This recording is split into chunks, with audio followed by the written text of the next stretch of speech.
ಮಕರ ರಾಶಿ ಉಗಾದಿ ಭವಿಷ್ಯ 2026 ಸಂಪೂರ್ಣ ವಿವರ. ಮಕರ ರಾಶಿಯವರೇ, 2026ರ ಉಗಾದಿ ನಂತರ ನಿಮ್ಮ ಜೀವನದಲ್ಲಿ ಒಂದು ದೊಡ್ಡ ಬದಲಾವಣೆ ನಡೆಯಲಿದೆ. ನಿಮ್ಮ ಅದೃಷ್ಟದ ಬಾಗಿಲು ತೆರೆಯುವ ಸಮಯ ಬಂದಿದೆ. ಆದರೆ ಒಂದು ತಪ್ಪು ಮಾಡಿದರೆ ದೊಡ್ಡ ಅವಕಾಶವನ್ನು ಕಳೆದುಕೊಳ್ಳಬಹುದು. ಅದು ಏನು ಎಂಬುದನ್ನು ಈ ವಿಡಿಯೋದಲ್ಲಿ ತಿಳಿದುಕೊಳ್ಳಿ. ಉಗಾದಿ ಕನ್ನಡಿಗರ ಹೊಸ ವರ್ಷದ ಆರಂಭವನ್ನು ಸೂಚಿಸುವ ಅತ್ಯಂತ ಮಹತ್ವದ ಹಬ್ಬವಾಗಿದೆ.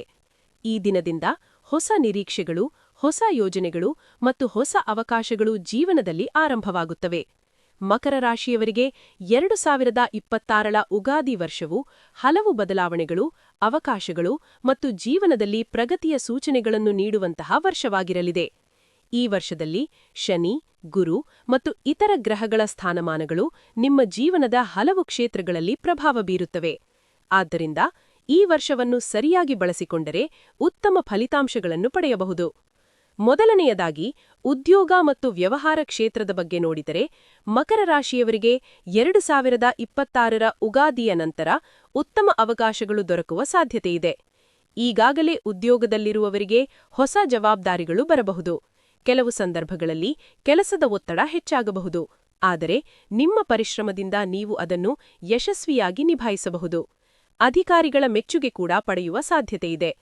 ಉದ್ಯೋಗ ಬದಲಾವಣೆ ಯೋಚಿಸುತ್ತಿರುವವರಿಗೆ ವರ್ಷ ಮಧ್ಯದಲ್ಲಿ ಉತ್ತಮ ಅವಕಾಶಗಳು ದೊರಕಬಹುದು.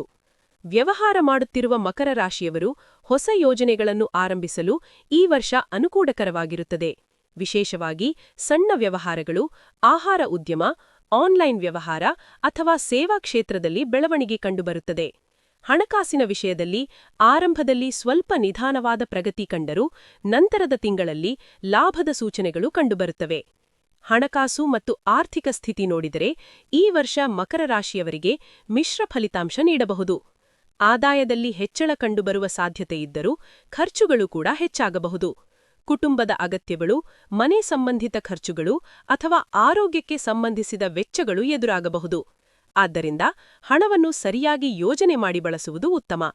ಅನಾವಶ್ಯಕ ಖರ್ಚುಗಳನ್ನು ಕಡಿಮೆ ಮಾಡಿದರೆ ವರ್ಷದ ಅಂತ್ಯದ ವೇಳೆಗೆ ಉಳಿತಾಯ ಕೂಡ ಸಾಧ್ಯವಾಗುತ್ತದೆ. ಕುಟುಂಬ ಮತ್ತು ಸಂಬಂಧಗಳು ಈ ವರ್ಷದಲ್ಲಿ ಪ್ರಮುಖ ಪಾತ್ರ ವಹಿಸುತ್ತವೆ. ಮಕರ ರಾಶಿಯವರಿಗೆ ಕುಟುಂಬದ ಬೆಂಬಲ ಸಿಗುತ್ತದೆ.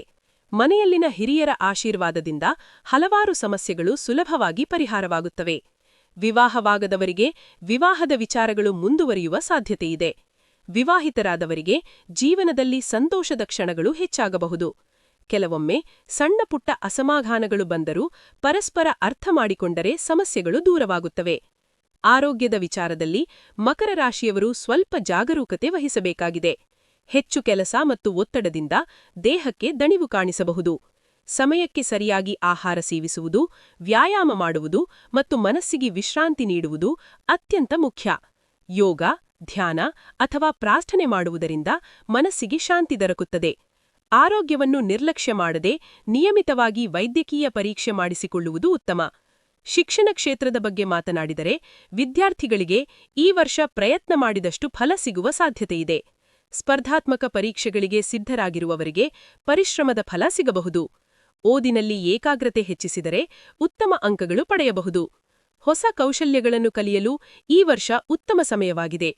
ಸಾಮಾಜಿಕ ಮತ್ತು ಆಧ್ಯಾತ್ಮಿಕ ಜೀವನದ ದೃಷ್ಟಿಯಿಂದ ನೋಡಿದರೆ ಮಕರ ರಾಶಿಯವರು ಈ ವರ್ಷದಲ್ಲಿ ಧಾರ್ಮಿಕ ಚಟುವಟಿಕೆಗಳತ್ತ ಹೆಚ್ಚು ಆಕರ್ಷಿತರಾಗಬಹುದು. ದೇವಸ್ಥಾನಗಳಿಗೆ ಭೇಟಿ ನೀಡುವುದು, ದಾನಧರ್ಮ ಮಾಡುವುದು ಅಥವಾ ಆಧ್ಯಾತ್ಮಿಕ ಚಿಂತನೆಗಳಲ್ಲಿ ತೊಡಗಿಕೊಳ್ಳುವುದು ಮನಸ್ಸಿಗೆ ಶಾಂತಿಯನ್ನು ನೀಡುತ್ತದೆ. ಸಮಾಜದಲ್ಲಿ ನಿಮ್ಮ ಗೌರವ ಹೆಚ್ಚಾಗುವ ಸಾಧ್ಯತೆಯಿದೆ. ಈ ವರ್ಷದ ಮುಖ್ಯ ಸಲಹೆಯೆಂದರೆ ಧೈರ್ಯ ಮತ್ತು ಸಹನೆಯೊಂದಿಗೆ ಮುಂದುವರಿಯುವುದು. ಕೆಲವೊಮ್ಮೆ ಕೆಲಸಗಳಲ್ಲಿ ವಿಳಂಬವಾಗಬಹುದು, ಆದರೆ ಅದರಿಂದ ನಿರಾಶರಾಗಬಾರದು. ನಿಮ್ಮ ಪರಿಶ್ರಮ ಮತ್ತು ದೃಢನಿಶ್ಚಯದಿಂದ ನೀವು ಯಶಸ್ಸನ್ನು ಸಾಧಿಸಬಹುದು. ಸಕಾರಾತ್ಮಕ ಮನೋಭಾವ ಇಟ್ಟುಕೊಂಡರೆ ಯಾವುದೇ ಅಡೆತಡೆಗಳನ್ನು ದಾಟಬಹುದು. ಒಟ್ಟಾರೆ ನೋಡಿದರೆ 2026ರ ಉಗಾದಿ ವರ್ಷವು ಮಕರ ರಾಶಿಯವರಿಗೆ ಹೊಸ ಅವಕಾಶಗಳು ಮತ್ತು ಜೀವನದಲ್ಲಿ ಪ್ರಗತಿಯನ್ನು ತರಬಹುದಾದ ವರ್ಷವಾಗಿದೆ. ಉದ್ಯೋಗ, ವ್ಯವಹಾರ, ಕುಟುಂಬ ಮತ್ತು ವೈಯಕ್ತಿಕ ಬೆಳವಣಿಗೆಯಲ್ಲಿ ನಿಧಾನವಾದರೂ ಸ್ಥಿರವಾದ ಪ್ರಗತಿ ಕಾಣಬಹುದು. ಸರಿಯಾದ ಯೋಜನೆ ಮತ್ತು ಪರಿಶ್ರಮ ಇದ್ದರೆ ಈ ವರ್ಷ ನಿಮ್ಮ ಜೀವನದಲ್ಲಿ ಮಹತ್ವದ ತಿರುವು ತರುವ ಸಾಧ್ಯತೆಯಿದೆ. ಉಗಾದಿ ಹಬ್ಬದ ಈ ಶುಭ ಸಂದರ್ಭದಲ್ಲಿ ಹೊಸ ಕನಸುಗಳನ್ನು ಕಾಣಿರಿ, ಉತ್ತಮ ಯೋಜನೆಗಳನ್ನು ರೂಪಿಸಿರಿ ಮತ್ತು ಜೀವನವನ್ನು ಹೊಸ ಉತ್ಸಾಹದಿಂದ ಆರಂಭಿಸಿರಿ. ದೇವರ ಆಶೀರ್ವಾದ ಮತ್ತು ನಿಮ್ಮ ಪರಿಶ್ರಮ ಇದ್ದರೆ ಮಕರ ರಾಶಿಯವರಿಗೆ 2026ರ ಉಗಾದಿ ವರ್ಷವು ಸಂತೋಷ, ಯಶಸ್ಸು ಮತ್ತು ಸಮೃದ್ಧಿಯನ್ನು ನೀಡುವ ವರ್ಷವಾಗುತ್ತದೆ. ನಿಮ್ಮ ರಾಶಿ ಬಗ್ಗೆ ಇನ್ನಷ್ಟು ಭವಿಷ್ಯ ತಿಳಿಯಲು ನಮ್ಮ ಚಾನೆಲ್ಗೆ ಸಬ್ಸ್ಕ್ರೈಬ್ ಮಾಡಿ, ವಿಡಿಯೋಗೆ ಲೈಕ್ ಮಾಡಿ, ಜೈ ಶ್ರೀರಾಮ್ ಎಂದು ಕಾಮೆಂಟ್ನಲ್ಲಿ ಬರೆಯಿರಿ ಮತ್ತು ಈ ವಿಡಿಯೋವನ್ನು ನಿಮ್ಮ ಸ್ನೇಹಿತರ ಜೊತೆ ಶೇರ್ ಮಾಡಿ.